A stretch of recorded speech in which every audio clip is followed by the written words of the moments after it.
everybody, and welcome to this week's March 8th, 2017's edition of the Little Guys Home Technology live stream podcast, which is sponsored by AudioQuest, Integra, and Golden Ear, three companies dedicated to high-performance audio and getting you the best sound possible. I'm David, and I'm I'm also flying solo today, as Evie is still out cruising somewhere, and so that's 2 weeks in a row. And she will be back next week, so for those of you looking forward to that, no problem. The Little Guys is located at 19031 South Old LaGrange Road in Mokina, Illinois.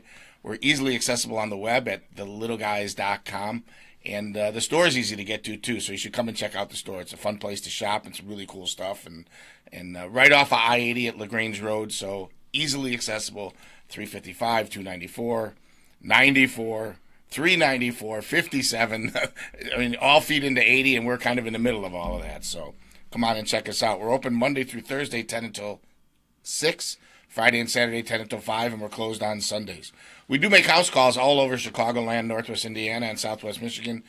We're happy to come out and take a look and check out your gear and see what's going on and come up with some ideas. It's probably best to call the store or email the store or come into the store, really, and look at some stuff first, but however you want to do it, again, feel free. We're happy to help out that way as well.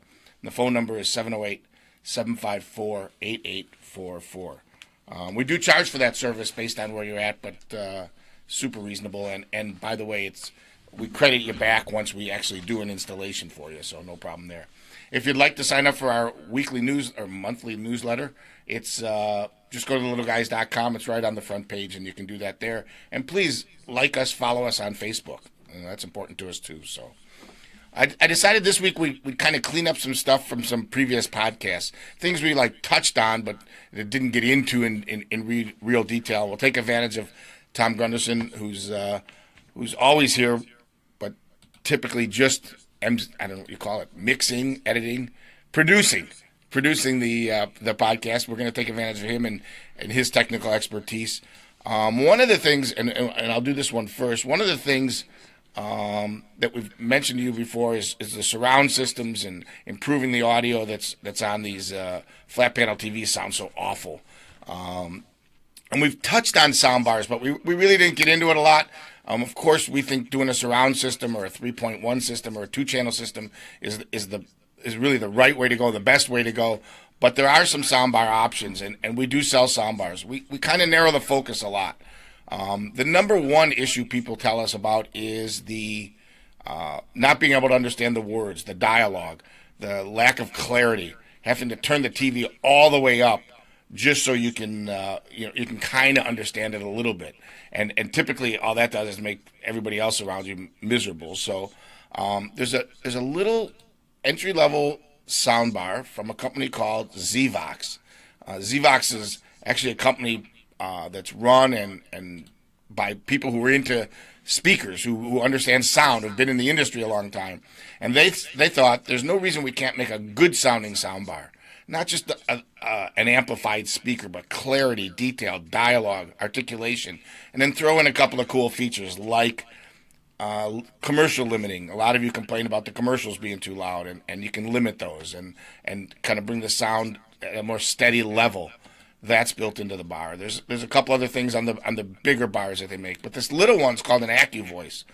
More like for a 32-inch TV or a bedroom or a bathroom or a kitchen or a smaller location. Not a giant room, but for a smaller room or typically a space where you just don't have room to put a big sound bar or sound base, and we'll talk about that in a minute. This thing is pretty amazing. It's only $250, and it really, really sounds good. And it's got a nice remote, easy to use, and great sounding. So we do have that as a solution there. We also carry the sound base from Zvox, which is the thing that goes underneath your TV. It's literally a base for the TV to sit on, so you don't have to worry about the soundbar blocking some of the television image and or finding space for it. It literally fits right underneath the TV, and they come in various sizes depending on your television and depending on your desire as far as performance is concerned. But this Zvox that we sell the most of is around $399 or $399 for the most popular one, and it really sounds good. The woofers are built into the box. It's made out of wood. It has that feature I told you about a while ago about dialogue enhancement, where it brings out the dialogue, makes it clear. They actually use kind of like hearing aid technology to make it really, really, really clear and articulate. They also have the commercial leveling capabilities built into it. Some pretty cool stuff, and it sounds really good. Very full, fill up a pretty big room, and sounds good. And then they also make a real nice, regular, traditional soundbar, which we sell quite a few of. And then there are some higher-end Sony soundbars. And then my new favorite is from Blue Sound. It is a streaming media soundbar, so you can access Spotify and lots of Tidal and lots of other streaming media services, TuneIn Radio, and you can stream to it using Bluetooth from your phone or your tablet. You can, or any device that streams Bluetooth. You can also hook it right to the TV, obviously, and use it as a traditional soundbar. So this thing it breaks all the rules. It does not sound like the sound's coming from anywhere near the TV. It has soundstage. It sounds like it's real imaging and real detail. I think you'll really, really enjoy this thing. It's awesome, and it's $9.99. So, and then there's one in between. There's a Sonos for about $6.99 that also does some streaming and stuff like that. But the Blue Sound will do high-res audio, sounds great, and real stylish. So from the engineers and designers at PSB Speakers, it's in a class of its own. I think really kind of excuse the expression, sets the bar for soundbars. So, Steve Dahl wants to know, who are you looking at? I know I'm looking down. You're looking out the window. You've got a new view today. I do have a new view. I have a new angle. Ryan Sandberg and I are sharing the view of looking out the window. Thank you, Steve, for pointing that out. I will look up. From going forward, I will look up. Your camera's over here. Yeah, I will look up. I got it. I'm used to different angles, so this is changing it for me. All right, so let's talk about networks. We've touched on it. Evie and I have touched on it in the past about networks and doing separate components instead of taking that one big box that Comcast gives you or Uverse or whoever your supplier is. Right.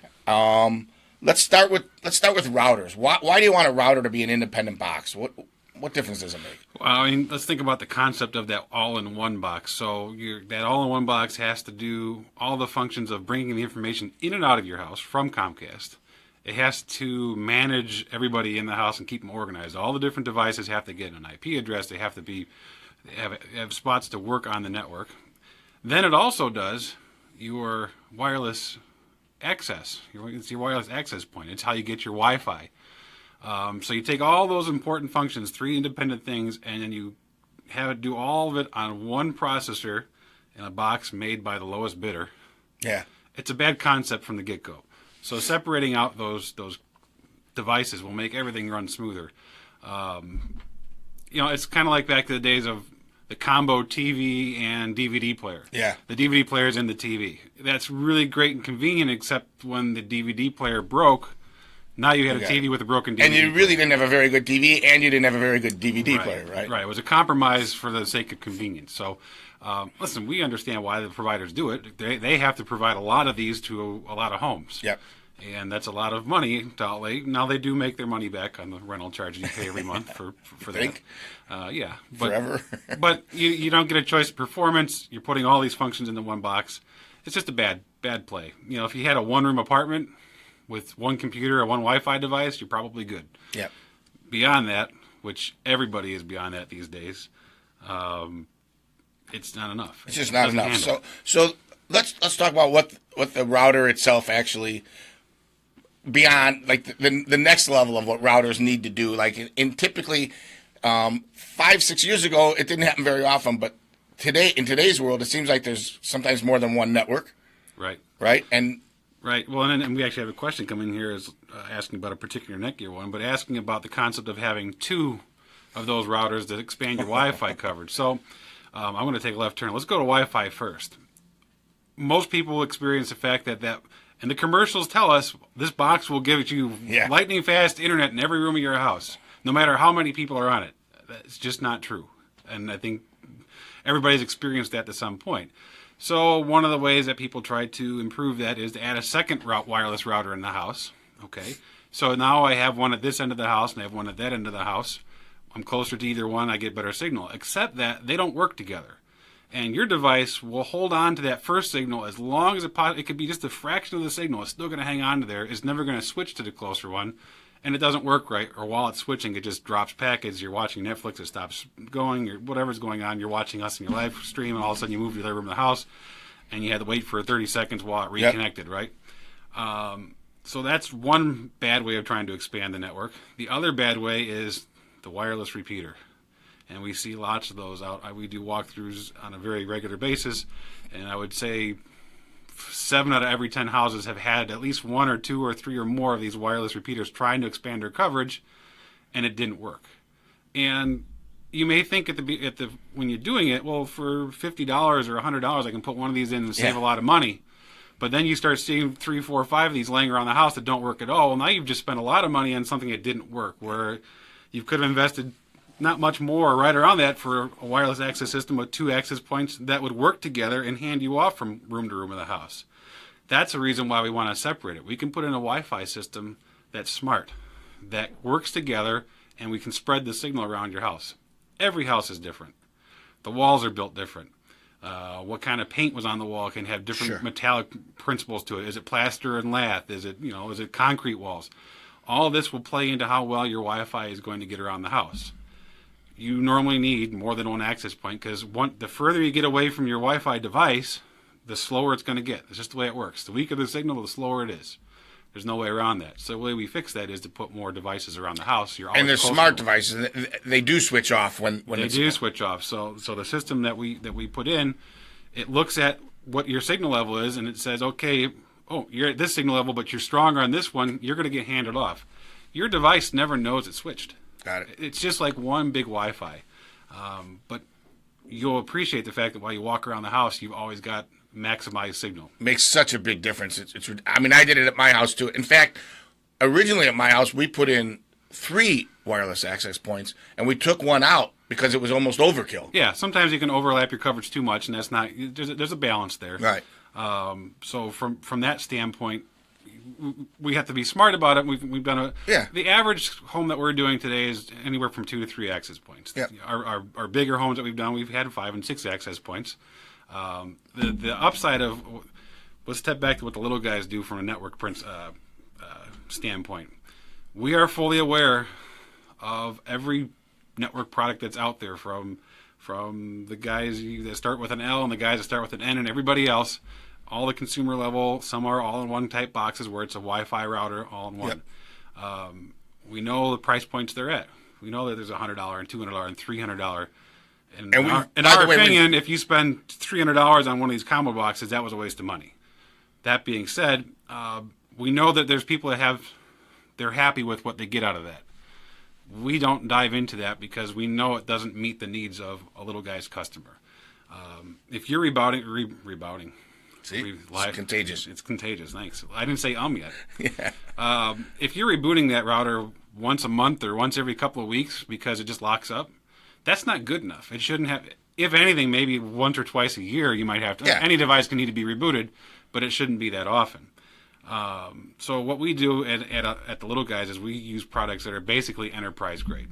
It's what you would put into a small business or a medium-sized business. We can go even higher if we need to. From companies like Package, who have just recently put some new models out there that are just crazy great with feature sets that are. And they lowered the price. I couldn't believe they lowered the price. and for those of you out there who are internet buffs and want to have the fastest connections, and you're seeing the advertisements from AT&T and Comcast for gigabit service, and it's here in Chicago, and we have clients with it now.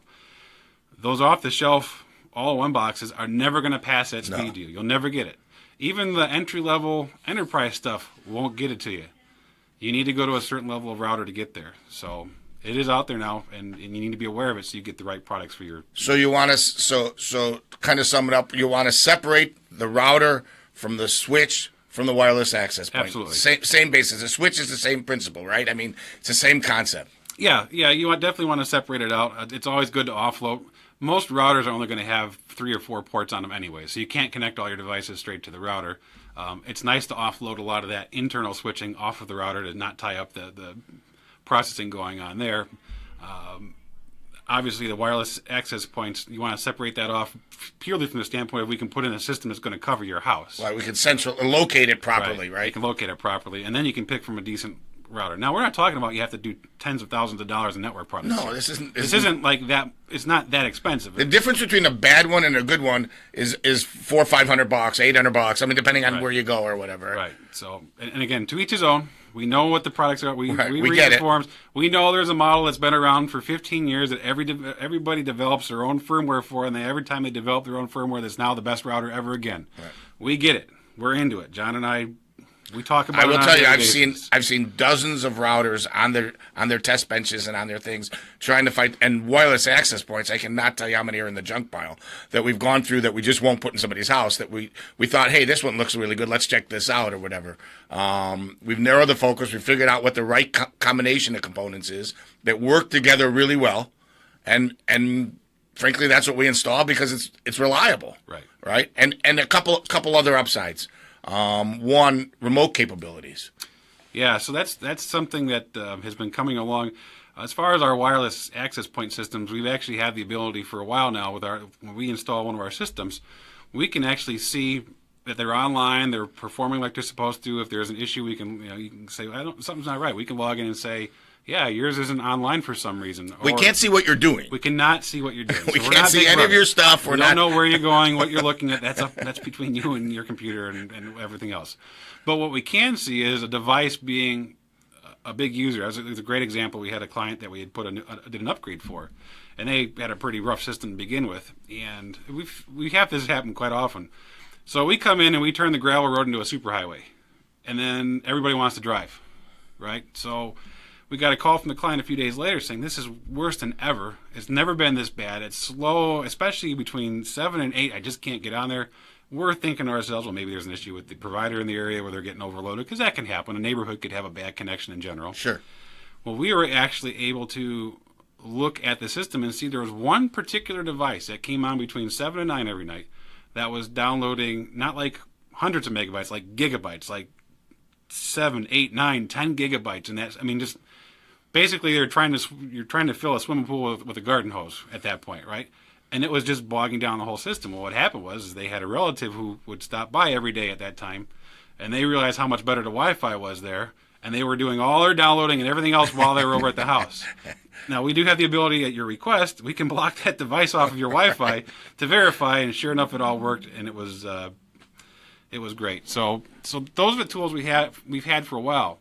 Now we have new tools, and PackEdge has really come along. We already mentioned the name. And PackEdge we've done business on and off with for many years, and they had a couple rough patches in the back.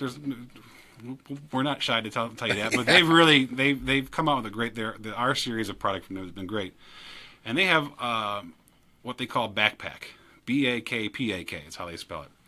Basically, it allows us to have a way to connect into the home to be able to troubleshoot and diagnose things beyond the Wi-Fi. We can see the router is online and working properly. We can make changes if we need to passwords or IP addresses, things like that. It also allows us to tunnel into things that are on the network. So let's just say they have a processor of some sort, a control processor that if we were on site, we could plug into in the network and log into. Well, now we can do that remotely via that type of service. It also allows us, listen, there's nothing perfect in the world, so there are times where things happen. This is times where you say, this stuff's over here is not working for some reason. Well, we can log in and see, you know what, everything past this certain point is now not talking on the network anymore. So this one connection right here is probably the issue, and there's one part, let's send that along. And that actually happened a couple of times. It's happened a couple of times. We're able to send the truck with the right part and quickly get to we're not spending hours trying to figure out where the issue lies. Yep. We can see from here, here's the problem. Or, and there are cases where we can go in and reboot it remotely. You got it. So there's a lot of cool stuff with remote capabilities. Yep. There's a lot of cool things there. We talk about wireless. If your whatever speed internet you have, 75, 125, whatever your speed is. If let's just pretend it's 100. Okay. If that speed using wires is 100, what is it when it's wireless? That's a good question. So a few years ago, you would probably top out around 40 or 50 megabit wireless speeds. Today, with the products that we have, we can actually deliver that full 100 megabit wirelessly if we have the right system in place and you are close enough with a good enough signal to the access point. If it's in this room here and we go through the closed door into the next room, it's not going to be that fast in the next room. But we've delivered up to, I think the fastest I've seen on a test is 130 or 40 meg wireless speeds now with the products. I mean, theoretical speeds, they can be 300. You're never going to realize some of these theoretical numbers. Right. It's not realistic, especially when you get into a neighborhood with lots of other Wi-Fi interference. That's another cool thing about having the right kind of systems in here. We do get it from time to time where people say that something is slow. The wireless system we use actually has the ability to basically scan and show us what's going on within its range. So we can click on the button that says row access points, and we can see all your neighbors' Wi-Fis and see what channel they're on. And we can see that, hey, everybody just put their Wi-Fi in your channel. And it happens. Stuff moves around. Yeah. Let's just move your channel. And within seconds, the move happens, and everything speeds up, and everybody's happy. That's great. So it gives us a lot of tools that could save a truck roll. And at the end of the day, it can save some money for the end user. Yep. And we can quickly get you back up and running. And it's really what's cool about the backpack thing is it used to be a separate device that actually sold for about $700. I mean, it was a separate installed device, and in today's world, it's now included, built into. Well, it was a separate charge for the device, and it was an annual service plan. Yeah. It was every year you had to renew your service for it. It was whatever it might have been, depending what level you needed. And now if you're starting over. Now, when you buy the router that has it built in, it's just part of the cost of the router, and you have it forever. Got it. So it really makes a lot of sense. Huge. Listen, it's not a $99 plastic off the box, looks like a spaceship thing from the local hardware store or wherever you might get it. It's beyond that, but it is not that much more beyond that. It's not.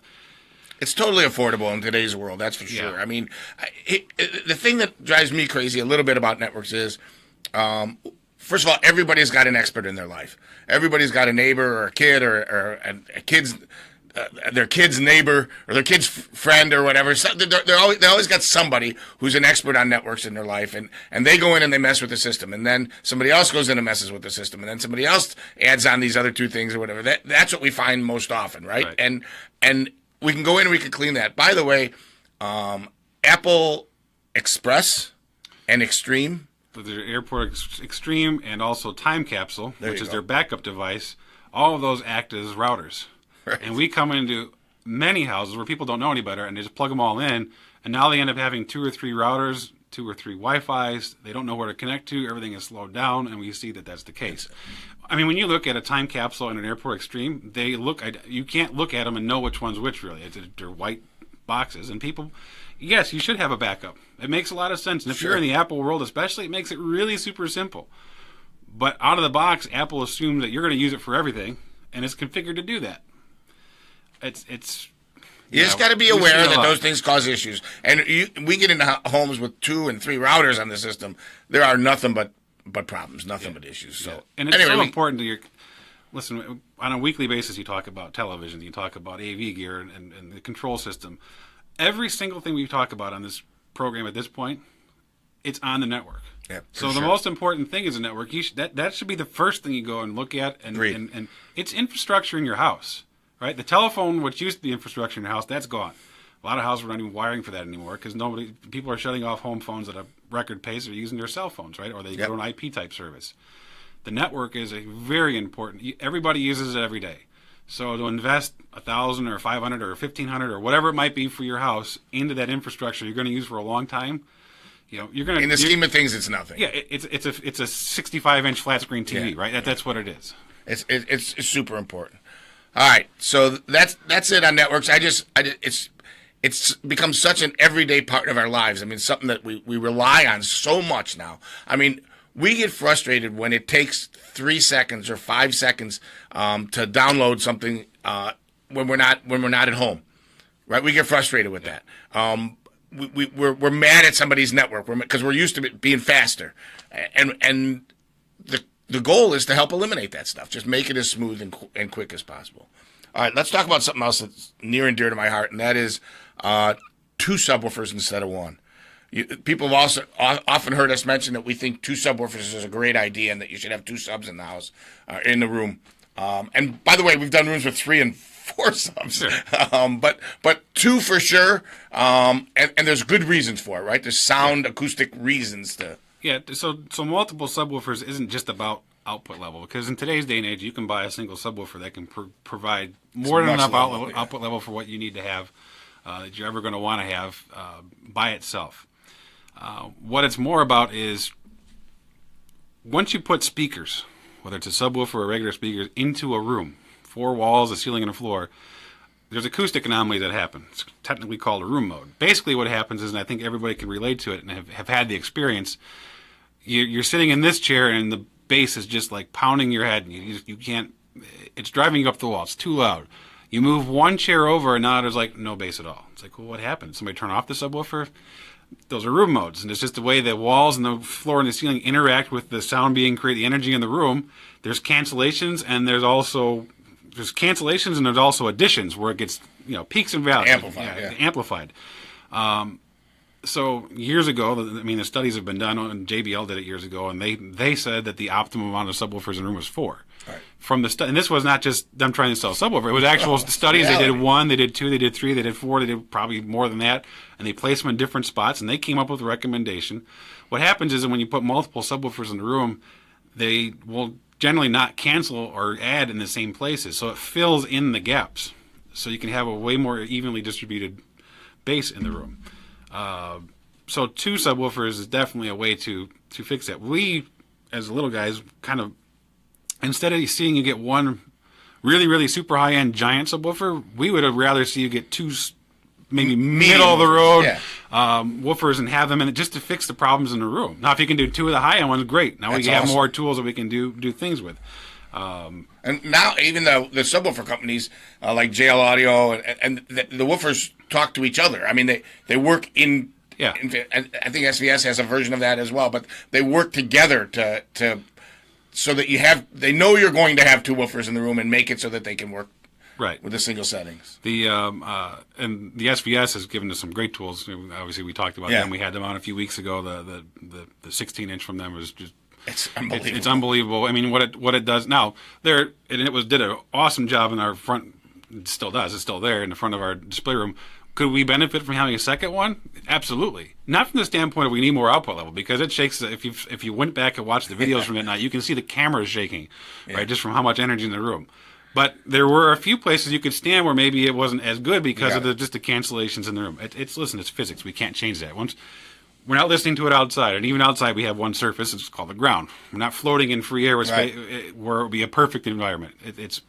We can't fix that, so the way we do it is with multiple subwoofers. There you go. So 2 subs instead of 1. Everybody's equipment can handle it. Basically, it's pretty straightforward, and it really does make a big difference.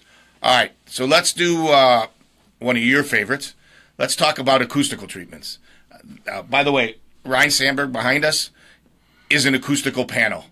It is an acoustical panel that was done for a sports theater that we ended up keeping for ourselves, and it can be your family picture. It can be anything. Yeah. And it doesn't have to be a rectangle. It can be a diamond. It can be a square, a circle. I mean, there's lots of shapes and colors and. So the most basic panels, actually, when you're looking behind David or looking behind me here in the picture. Not that, by the way, if anybody's ever noticed, that's Ron. He's one of our salesmen. He's famous in the studio here, so he's always watching. It could be a standard rectangle or square panel like these you see in the room behind us, or it can be one of the printed. So nowadays they have the technology; they can print anything they want onto the acoustical fabric to give you the image that you want to have in the room. If you come here to the store and look in our big theater, it's a space theme theater, and you have images of stars and planets. Well, those images are actually from the Hubble Space Telescope. We bought those high-res images and had them printed on the fabric to do that room. You'll also notice that those panels are not square at all. In fact, they follow a curve of the columns in the room. That's because the actual treatment's behind that. That you can do a frame and make it any shape and it wiggles and anything you want, and then behind there you can do whatever treatment you need. So like this panel is an absorbing panel, really basic, does what it needs to do. but it doesn't really do much for bass. It's not necessarily what we want to do a whole room in. In a theater, we wouldn't want to do all of this. We want to have some diffusion put in some places, maybe a few bass traps put in some place. We can do that all behind a grill, and you don't know you don't see different panels. You just have one uniform look. And it's not also just about fixing sound for theater rooms or 2-channel rooms, whatever. We just did a job recently where they had a great room, big, gorgeous great room, vaulted ceilings, windows around 3 sides to look out over there. They had sitting on a nice piece of property, golf course. They didn't want to block the views. So we have lots of drywall. We had a hard floor, it was a tile floor, and we had windows, glass. So when you walk in that room, so live. Everything was live, and that was the one complaint. And, of course, the first thing to say was, you can do curtains on the windows. No, we built the room with a lot of windows because we want to look out of the windows. We're not putting curtains over the windows. Okay, fair enough. So, and the floor is tile, and that's not changing. Okay, well, they had a few throw rugs, so that was a good start. So the last thing we had left was the big vaulted ceiling. So we actually did some basic panels in a fabric that fit in with the decor, and it actually looked good because they had some skylights, so it kind of matched in with it. And it was a tremendous outcome. It wasn't a whole lot of money invested. It solved the problem within the room. So it had nothing to do with the sound. They had a TV and a system in the room. It wasn't for that. It was just for when you walk in that room and have a conversation that you're not like echoing. Right. If you walk into a room that's total solid absorption product all the way around the room, you'll feel the life out of the room. It just goes away, and that's bad for surround sound in some cases. Yeah. It's bad for theater enjoyment. It may be okay for questioning a suspect, but it's not good for enjoying music. And you have to be very careful. There's a lot of installers out there that have found access to similar type fiberglass products and the fabric to wrap them in, and they make their own custom panels. That's the worst. And they do a whole room in that. And the truth is, you may not know what the actual properties of that. You want to use like a company so we use Kinetics. That's the company that they do a lot of both residential and commercial acoustic products. Anything you can think of, they build. They test everything. They know exactly what that panel is going to do as far as absorption, so that when we engineer it and put it into a room, we know how it's going to turn out. Got it. And it's not just a matter of, yes, you can for a lot cheaper go find on the internet. Right. Oh, here's some 1-inch fiberglass. Here's a box of panels. Stick them up. Yeah, you got to be careful. Placement's critical too, obviously. Placement is really critical. Yep. And whether you mic the room or you analyze the room or you use your intuition, your experience to determine what really works. We get a lot of calls, and frankly, we've made some calls to acoustical companies when we first built the store, the very first store. We had these acoustic guys come in from that are national, and we said to them, "What would you do in these rooms? What would be the thing, right?" And they said, "It doesn't matter what we would do because you're not going to do it. You're not going to put lead in the walls, and you're not going to do concrete for the first 4 feet, right. And you're not going to do the things that we would do if we were building a studio where we were doing multi-million-dollar recordings, and you were dependent on that, right? You're gonna figure out some level that you can accept dollars-wise, that you can accept, and you'll go to that spot." Well, it's the same thing in the home. I mean, could we make a room soundproof? Of course. Can we make it so that the people upstairs don't hear the theater downstairs? Absolutely. Are those costs prohibitive sometimes? Yes, sometimes they are. But can we reduce the problem by 85% for not that much? Yes, is typically the there's answer. it's just a matter of getting us involved and letting us do it's a lot easier to fix the problem ahead of the build than coming in after the fact and everything's done, and then now how do we fix the problem? That's a huge thing. Huge difference or whatever. So we're almost out of time. But all right. You got one more topic. I got a couple of comments. No, we're we'll okay. Go back to go on the, well, we don't have this. We can keep going as long as we want it to, really. That's true. Facebook tells us we should go a lot longer, but that's all right. A couple of specific. Josh asked about a Netgear Orbi, and John talked about a Linksys router. Yes, they're out there. They're out there, and people have had success from it. It's not something that we would do. I can tell you that we've pulled plenty of those types of devices out of jobs and put in ones that people were much happier at the end of the day. So I'm not saying you couldn't have some success with it, but there's better choices. I mean, there's just better ways to do it. I mean, the reality is, it's not for us. I'd rather see a customer invest $449 or $399 or whatever, $400 in a really good router, or $700 in a great router, right? And something they're going to keep for a long, I can't say forever anymore, but for a long time. I mean, it's going to be. There's a lot of people that go through the cycle of plastic boxes. Every year there's a new one that X Reports put out and said this is the best new router this year, and they go out and they spend $200 or $300 on it, and then the next year they do the same thing. A good router is going to last you for a while, right? It's going to make you happy. It's going back to, I've said it a few times. It's not a place that I think is real smart to try to save a few dollars. Yeah. It's a place that's really smart to invest a little bit extra in and make sure it's hooked up correctly, make sure it's robust enough to handle your future stuff, right. And that you don't have to run out and get another one when you want to do it. I mean, these routers are configurable to do a lot of stuff, and we're not even using everything that the router has the capability of doing it in the typical install. Right. So, I mean, there's a lot of room to grow. All right, one thing I want to touch on real quick, the new Sony TVs. We just got in the brand new E-Series Sony TVs. And I had Tom come up front right away and check them out. And he does a lot of our video tweaking, too. And what was your impression? And we were looking at it again yesterday. We were watching it compared to, because we have some of the other brands out there like the OLED sets. Yeah. The color detail on them is phenomenal. And it doesn't matter if it's a bright scene or a dark scene. The color is right all the way through. That's probably, I think, what was jumping out the most yesterday. We were watching the Star Trek's latest movie, and we have the 4K Blu-ray version of it, which it's off the charts, right, watching that? But we could see on the OLED where when it got to some darker scenes, we lost some color resolution. That's one of the downsides of the OLED technology out there now, is that the way they have to do it because of the limitations to it, when you get the darker scenes, your color range shrinks dramatically. The LEDs from Sony, the E-Series that we're looking at here, it doesn't do that. And the colors are right, and they're vibrant where they need to be vibrant, but they're subtle where they're supposed to be subtle. It's not just, there's a lot of TVs out there that they can be vibrant where they're not supposed to be vibrant because they're trying to make more out of it. So, and of course the next question, and you may not know to ask it yet, but you're going to ask is, well, then why did Sony come out with OLED?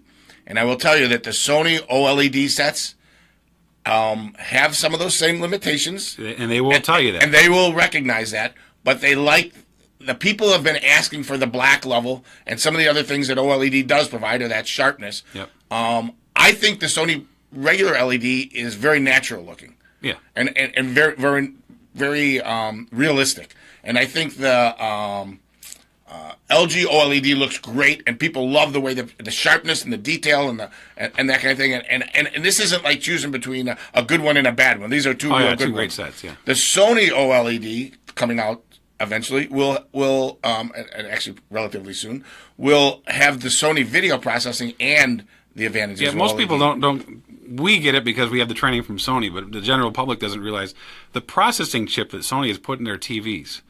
I mean, it rivals some of the fastest computer processors out there. And this is just being used just for the TV, period. Yep. So they can do a lot more for fixing things. So the OLED panel, they're not making the panel, they're buying it from somebody else. But they're putting their brain power behind it, and they're going to, the results are just going to be... I mean, their processor is generations ahead. Yep. Generations ahead of what these other guys are doing. It's why we've narrowed the focus to the LG OLEDs and the Sony televisions, and an occasional Samsung for there's some people who just love Samsung, and we're okay with that. We don't think it's bad, it's okay.